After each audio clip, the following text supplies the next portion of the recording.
కట్టుకున్న బిలాము, దేవుడి మాటలు ప్రకటించే బిలాము, నోట నుండి ఆశీర్వాదం వస్తే ఆశీర్వదించబడుతున్నారు, శపిస్తే శాపగ్రస్తులు అయిపోతున్నారు. అంత గొప్ప ప్రవక్తగా ఉన్న బిలాము ఈ రోజు గుడ్డివాడిగా మార్చబడ్డాడు. ఏంటి ఆ గుడ్డితనం? ధన వ్యామోహము వలన, డబ్బు మీద ప్రేమ వలన, బహుమతుల మీద ప్రేమ వలన గుడ్డివాడైపోయాడు. ఆత్మీయ అంధత్వం వచ్చేసింది. ఎదురుగా ఉన్న దూతను చూడలేకపోతున్నాడు, దేవుని మార్గాన్ని కనుగొనలేకపోతున్నాడు, దేవుని చిత్తాన్ని గ్రహించలేకపోతున్నాడు.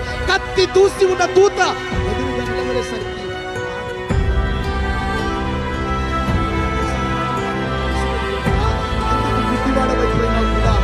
ఒక్కసారి కళ్ళు తెరుచుకుంటే ఎదురుగా ఏముందో అర్థమవుతుంది.